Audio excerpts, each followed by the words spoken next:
Canarias 2.0.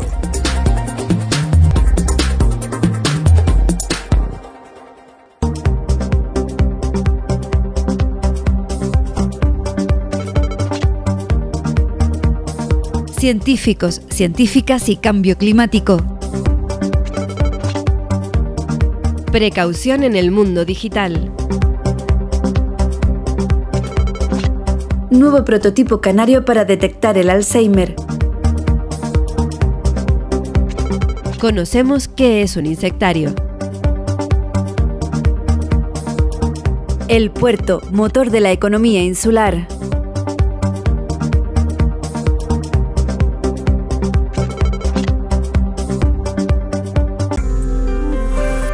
¿Estás pensando en cómo dar visibilidad a ese evento que tienes próximamente? Producciones Ibora cuenta con profesionales que te garantizan el resultado. Agricultura ecológica, más sostenible y nutritiva.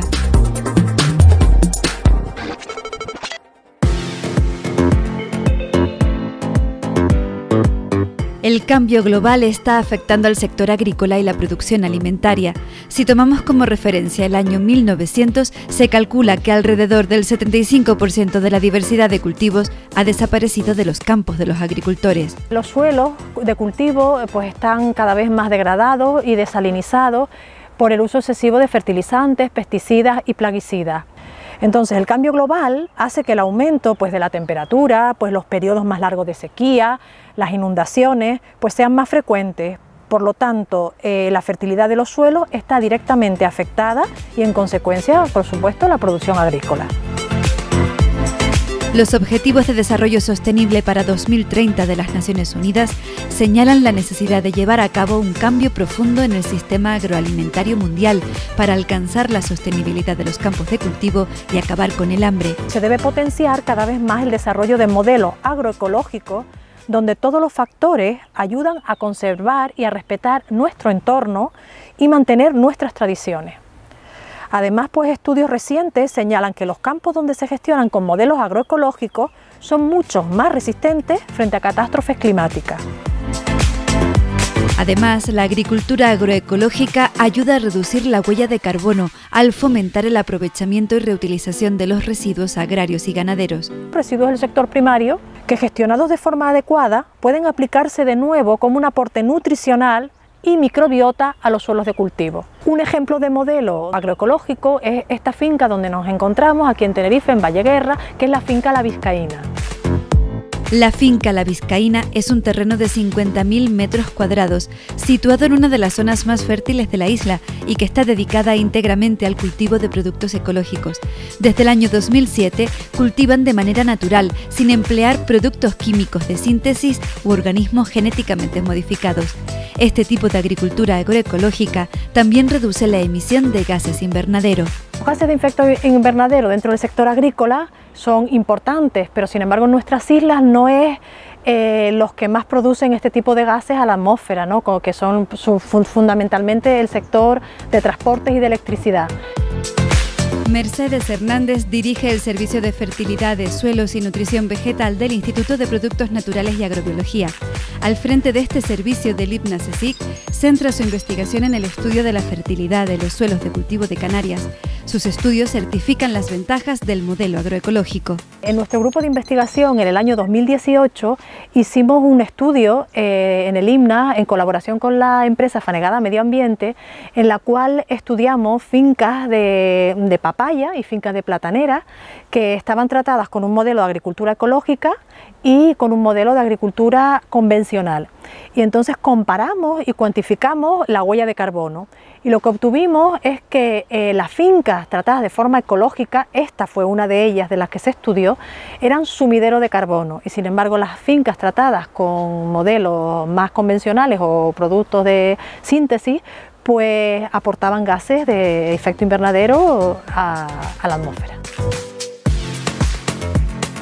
Este estudio también demostró que las fincas agroecológicas hacen un mejor aprovechamiento del agua. cuanto más tiempo las fincas se traten con este tipo de modelo, pues el consumo de agua va siendo cada vez mejor, porque además luego también el suelo adquiere, pues tiene un acolchado, como ocurre por ejemplo en este caso y demás, que hace que se mantenga la temperatura y la humedad del mismo. Las fincas tratadas con modelos ecológicos en estos cultivos subtropicales, platanera y papaya, el consumo de agua podemos estar hablando de un 20 o de un 30% menor que las que tenían un modelo convencional. ¿Qué requisitos debe cumplir una finca agroecológica? Y hay muchos procedimientos que están establecidos y que son los más importantes, como pueden ser pues asociación de cultivos, como ocurre aquí, policultivos, pues acolchado del suelo, ¿no?, para mantener, como comentamos, la temperatura y la humedad, y sobre todo sistemas agrícola-ganaderos. Eso es muy importante para realizar un buen manejo del suelo en los cultivos ecológicos. Además, en el modelo agroecológico se utilizan, entre otros, biofertilizantes. Este es el caso de la finca La Vizcaína, que utiliza biofertilizantes tipo CEFEL. Los fertilizantes ecológicos son a base de una elaboración de biofertilizantes denominados CEFEL, que son té de compost elaborados con restos de las cosechas y de los animales dentro de la propia finca. Así, fincas de cultivo agrícola sin uso de insumos externos para fertilizar los suelos se convierten en sumideros de carbono, y así se puede evitar que esa huella de carbono aumente y se una a la que aportan otros sectores en nuestras islas. Los estudios también han demostrado que los cultivos procedentes de la agricultura ecológica son más nutritivos y tienen menos riesgo de producir enfermedades como obesidad, hipertensión o diabetes, y además generan menos alergias alimentarias e intolerancias o celiaquía. Vimos que los aguacates ecológicos tenían un mayor contenido en hierro, en fósforo y también en potasio. Además, también hay muchos investigadores de prestigio que ya hablan de los beneficios del consumo de productos ecológicos en la salud humana y en la seguridad alimentaria. Un mejor uso de la biodiversidad agrícola ayuda a que los sistemas agrícolas sean más resistentes y sostenibles, contribuye a la regeneración de los suelos de cultivo y a la conservación de nuestro medio natural.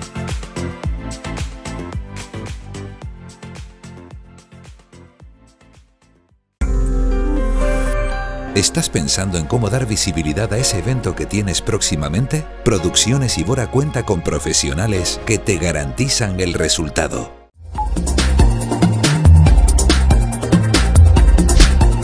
Seguridad en la red.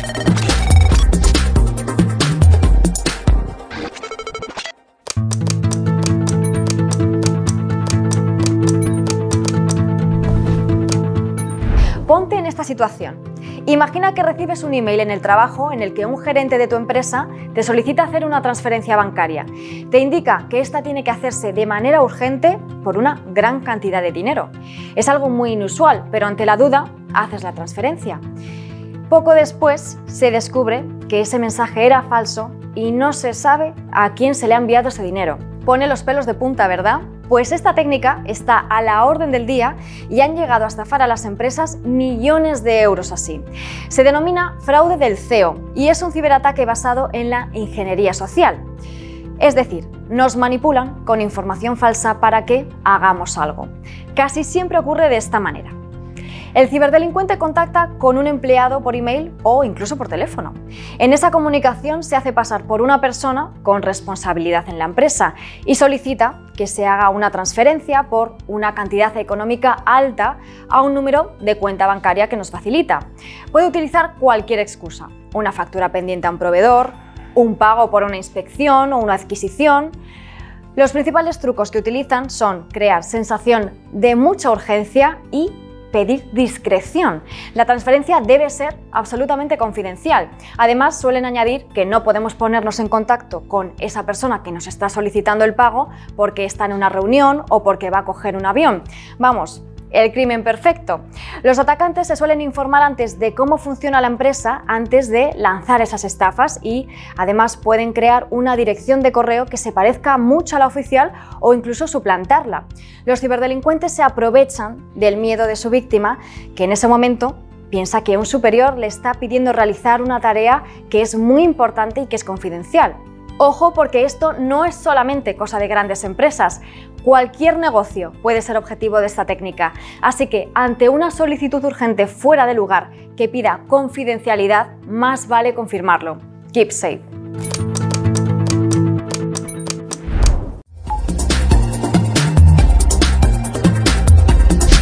Detectar el Alzheimer a través de la voz.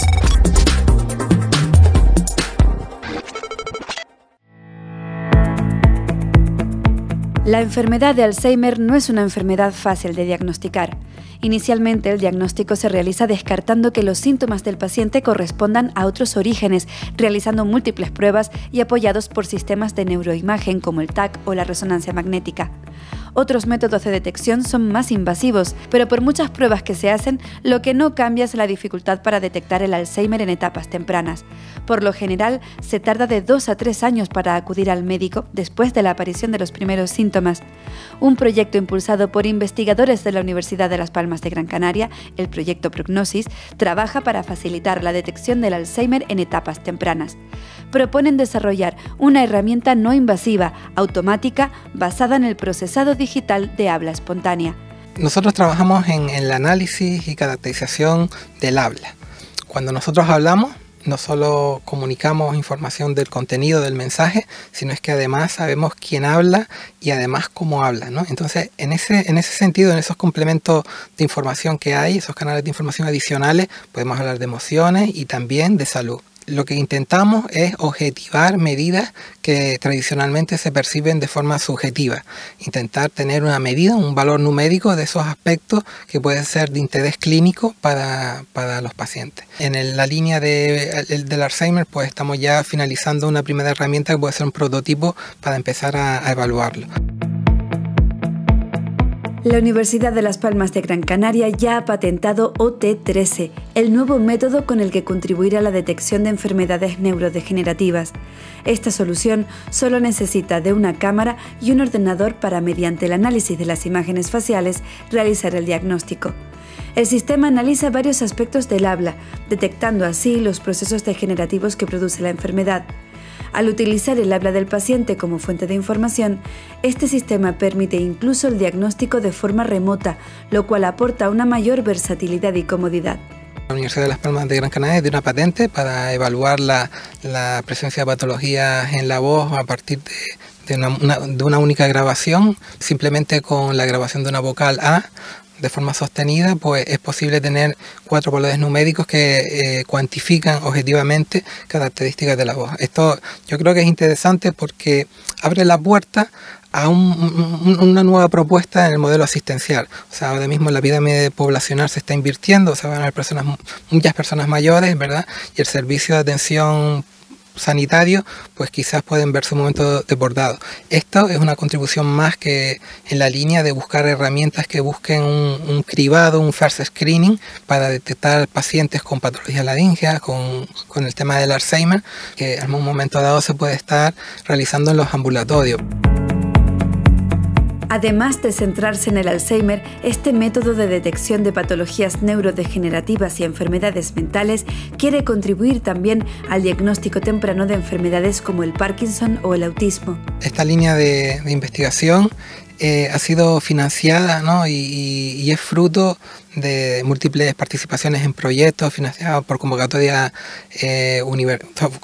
nacionales, en proyectos competitivos, becas en las distintas fundaciones de la universidad y sobre todo por la colaboración con grupos de investigación nacionales, internacionales, que un poco ha permitido no solo la visibilidad de los resultados, sino el intercambio de conocimiento. A lo largo de estos años pues han ido participando investigadores que iniciaron su actividad en el grupo de investigación trabajando en estos proyectos, pero que ahora desarrollan su actividad en otras universidades, en laboratorios de I+D de importantes empresas, y creo que la labor y los resultados destacables, además de lo ya mencionado, es el contribuir al desarrollo de profesionales de alto nivel. Yo creo que Canarias tiene los elementos necesarios para para desarrollar este tipo de tecnologías. Tienen las universidades públicas, los institutos de investigación, grandes hospitales,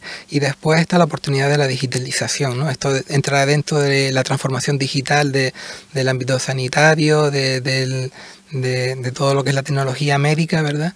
Y Canarias puede ser pionera en este tipo de actividades. Yo creo que es una muestra más de las cosas que se están haciendo bien aquí en Canarias, un poco en el marco, en el paraguas de las universidades públicas, y que yo creo que pueden abrir la puerta a nuevos trabajos, nuevos grupos, nuevas colaboraciones con empresas que, bueno, al fin y al cabo busquen nuevas soluciones, nuevos retos más sostenibles a nuestra sociedad, ¿no?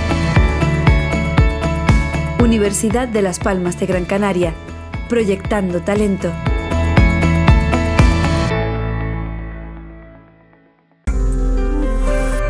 ¿Estás pensando en cómo dar visibilidad a ese evento que tienes próximamente? Producciones Ibora cuenta con profesionales que te garantizan el resultado.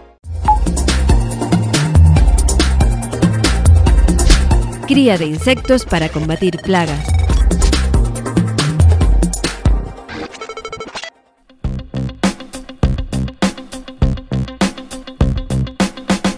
Hoy visitamos la Escuela de Capacitación Agraria de Tenerife, ubicada en Tacoronte, para conocer su insectario, un laboratorio donde se crían y se estudian insectos que son beneficiosos para combatir las plagas que atacan nuestras cosechas. Tradicionalmente siempre se han utilizado productos fitosanitarios para acabar con insectos, para acabar con las plagas, pero está más que demostrado que, uno, no se acaba con las plagas, y dos, genera muchísimos problemas. Entonces, desde hace unos años, últimamente, afortunadamente con más fuerza, se está pujando más por el control biológico, por utilizar insectos que depredan insectos o insectos parásitos de otros insectos, que se ha demostrado como muy efectivo y mucho más ecológico, muchísimo más limpio.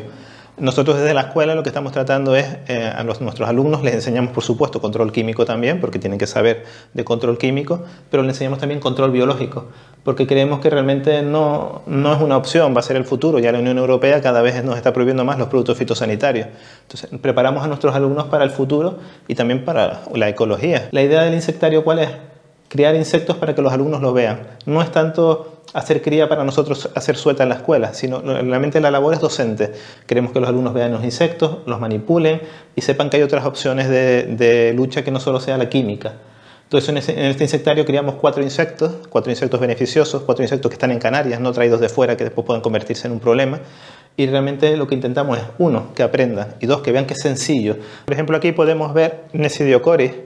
Es un insecto pequeñito, verde, que se esconde mucho, por eso nos cuesta verlo, pero es un insecto muy depredador de mosca blanca. Es un insecto que se puede utilizar prácticamente como si fuera un producto fitosanitario. Si tú tienes la plaga, introduces Nesidiocoris y el Nesidiocoris va a hacerte un control muy efectivo de la mosca blanca. Hay invernaderos de tomate en el sur que utilizan mucho este Nesidiocoris y no tienen problemas de mosca blanca. La lucha biológica mediante insectos de las plagas es una de las bases de la agricultura ecológica, que evita el uso de agentes químicos que puedan dejar restos en los cultivos y afectar en el futuro a nuestra salud. Mucha gente piensa, yo no aplico veneno, eso es agricultura ecológica. No aplicar productos fitosanitarios es una parte de la agricultura ecológica. La agricultura ecológica es más amplia que no solo utilizar venenos, no utilizar productos fitosanitarios, no utilizar abonos, utilizar insectos, utilizar plantas reservorios, hacer rotaciones de cultivos. Es decir, el insecto solamente es una parte. La agricultura ecológica sería como integrada. Tú haces un montón de actividades en las cuales todo está planificado para que tu cultivo sea lo más sano posible, y los insectos es una parte de ella. En este laboratorio se crían y estudian insectos ya existentes en Canarias que pueden ayudar a erradicar plagas. La mayoría de los insectos que conocemos o que vemos aquí son polífagos, son aplicables en distintas plantas. No solo esto es para horticultura, también se puede utilizar en frutales, se puede utilizar en ornamentales. De hecho, los orius que los tenemos aquí no se usan tanto en lo que sería horticultura, son mucho más utilizados en floricultura, en flores, porque son depredadores de trips. Y el trips es una de las principales plagas de ornamentales, en rosas, en crisantemos. Es una plaga bastante mala. Los orius son grandes depredadores de trips, entonces se puede utilizar perfectamente en planta ornamental sin ningún tipo de problema. Bueno, ahora mismo tenemos unos cuantos aquí arriba que enseguida intentará esconderse, y si le doy la vuelta a la vaina, normalmente hay varios debajo, pero enseguida tienden a esconderse. Este insecto, que es chiquitito, no se ve a simple vista, tienes que fijarte. Si no te estás observando el cultivo, se te va a pasar desapercibido. Es un gran depredador de trips. Y este realmente no depreda, sino es más un chupador. Pica a los trips y les absorbe los fluidos, los deja secos. Es como un vampiro. No todas las plagas, desgraciadamente, se pueden combatir con depredadores. Algunas plagas son introducidas. Al ser plagas introducidas, no plantas naturales de Canarias, no tienen un depredador natural en Canarias. Y introducir un depredador de fuera puede ser tan peligroso como introducir el depredador, porque creas un desequilibrio. Tenemos insectos como la polilla guatemalteca de la papa, que no tenemos ningún depredador. Es un insecto que ha venido de fuera, no estaba en Canarias y no tiene un depredador. Y los depredadores naturales que teníamos más o menos de la polilla de siempre, la polilla canaria, no son efectivos con la guatemalteca. Este insecto que estamos viendo aquí es el Cryptolaemus montrosieri, que es un depredador de cochinilla algodonosa. Eso es importante recalcarlo porque a veces uno piensa, cochinilla, me sirve para cualquier cochinilla. No, en este caso es la algodonosa, la de cuerpo blanco. Si es una dura, como puede ser la caparreta, que a veces está en frutales, esa no la depreda. Desde la Escuela de Capacitación Agraria nos advierten de que es necesario cambiar la mentalidad de que todos los insectos son malos para las cosechas. Algunos, como ya hemos podido comprobar, son incluso muy beneficiosos. Estos que estamos viendo aquí son huevos de crisopa. Son muy llamativos porque los pone como una especie de pelito, visto así parecen como arbolitos. Eso lo hace la naturaleza porque lo que salen de ahí son unas larvas muy depredadoras, y si la naturaleza no los pusiera así, la primera larva que sale empezaría a comerse el huevo de las hermanas. Entonces la naturaleza los pone para evitar eso. Es muy curioso y muy llamativo y fácil de ver. Normalmente además los suelen poner así, alineados, juntitos, con lo cual si tú sobre todo en cítricos, que es más donde se puede ver este tipo de insectos. Y esto que tenemos aquí son los adultos de las crisopas. Son unas mosquitas como verdes, grandes, llamativas, bonitas. Al microscopio las alas se ven como si fuera una especie de vidriera. Y la que es un insecto muy llamativo y es un depredador de pulgones muy bueno. A mí me encanta tener este insecto en el insectario porque la gente que sobre todo que trabaja con cítricos lo ha visto y muchas veces me reconocen que han hecho tratamientos y cosas para matarlos, por el concepto que existe de que cualquier insecto que hay sobre mi cultivo es malo. Y no se analiza que hay insectos que son beneficiosos. Entonces, este es un insecto que a mí me es muy útil cuando doy charlas para demostrarle a la gente que hay insectos beneficiosos que conocen, que no sabían que eran buenos y que los han maltratado, incluso matado, pensando que les estaban haciendo daño al cultivo, cuando es todo lo contrario. ¿Cómo puedo favorecer el uso de insectos para controlar las plagas en mi finca o huerto ecológico? Desde un punto de vista práctico, yo por ejemplo no recomendaría, si tienes una finca pequeña, que fueras a montarte un insectario, ¿no? Los costes que tiene de hacer esto no te van a compensar. Pero si hay empresas que venden insectos, y eso es más lo que tú a lo mejor te tienes que dirigir. La cuestión es que si tú haces una suelta comprada, ¿no? Que compras la suelta y la vas haciendo poco a poco, lo ideal no es hacer sueltas, lo ideal es dar las condiciones para que el insecto se quede. Yo, por ejemplo, en mis invernaderos pongo siempre en mitad de mis invernaderos un seto vegetal. ¿Un seto vegetal para qué? Para favorecer a estos insectos. Es decir, no tengo ningún objetivo. El objetivo es que allí los insectos puedan vivir bien. Si evidentemente no tiene nada el insecto que le haga atractivo quedarse ahí, tendrás la plaga, pondrás el insecto, se lo comerá y se irá y desaparecerá. Entonces, ¿qué es lo ideal? Lo ideal es buscar insectos que yo pueda mantener en mi cultivo y darle esas condiciones para que se queden ahí. Y estos insectos se pueden utilizar también perfectamente tanto al aire libre como en invernadero. No está restringido solo a un área cerrada que puede ser un invernadero. Al aire libre también. Por eso digo de poner cosas que les favorezcan. Lo que tú tienes que hacer es crear diversidad. Y cuanta más diversidad crees y más emplees, pues mucho mejor va a ser para tus cultivos. Un concepto innovador, el uso de insectos para combatir plagas, que supone una auténtica revolución en el sector agrícola. Desde la Escuela de Capacitación Agraria, con el apoyo de este insectario como herramienta didáctica, se esfuerzan para formar a sus alumnos y que estén bien preparados para afrontar los cambios que vienen. Estos jóvenes agricultores son el futuro relevo generacional del campo canario.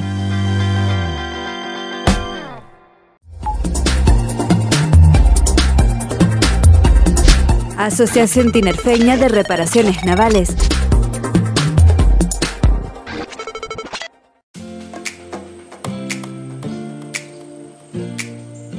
Uno de los motores de la economía del puerto de Santa Cruz de Tenerife es sin duda el sector de las reparaciones navales.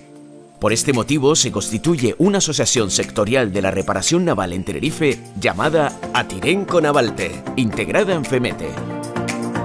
Podemos decir que cubre todas las necesidades a grandes proyectos, dando servicios especializados en este sector. Está formada por casi 40 empresas que yo creo que cubren todo lo que es la cadena de valor del sector industrial o de la reparación naval, y hay empresas de todo tipo, unas ubicadas en el sector portuario y otras fuera del sector portuario.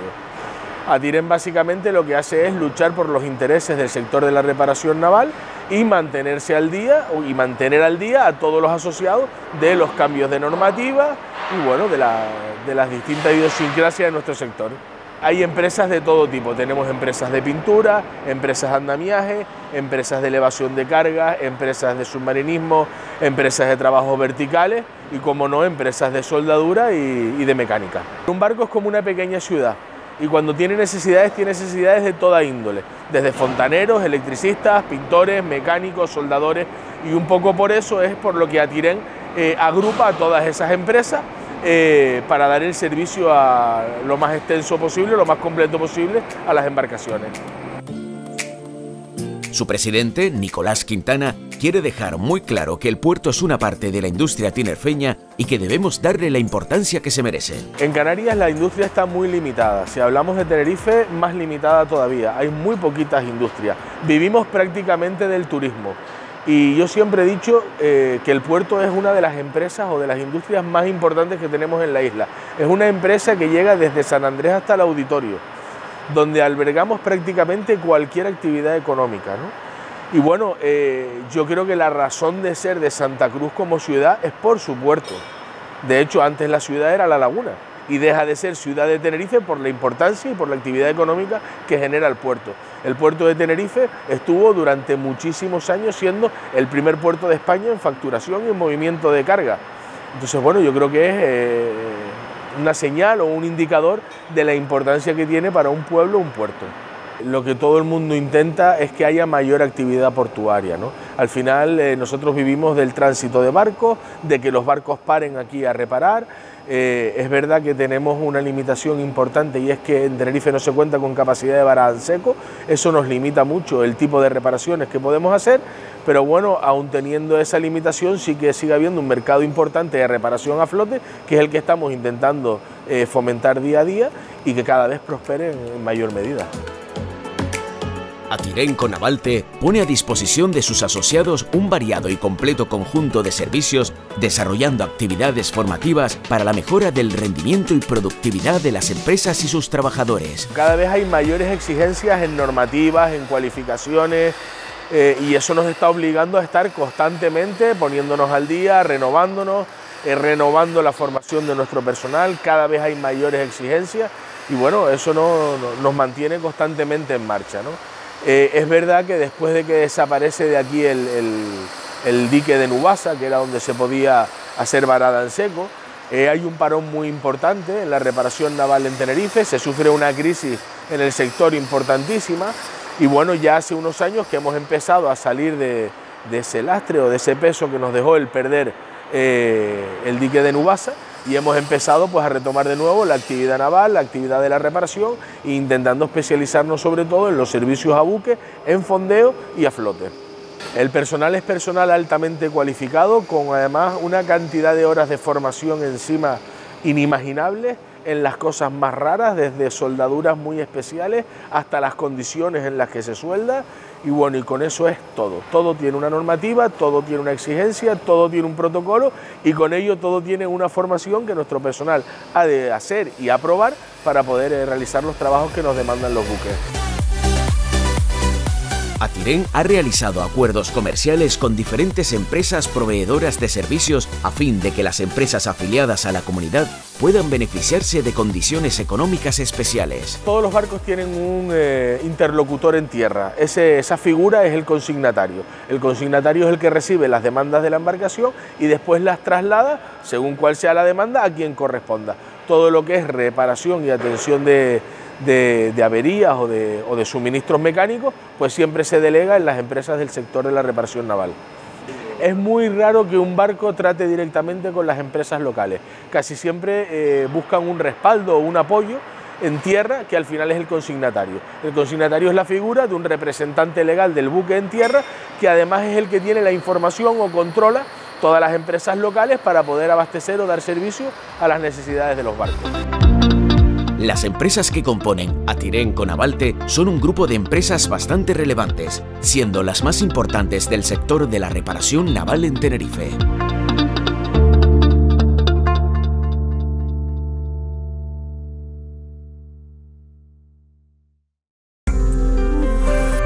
¿Estás pensando en cómo dar visibilidad a ese evento que tienes próximamente? Producciones Ibora cuenta con profesionales que te garantizan el resultado.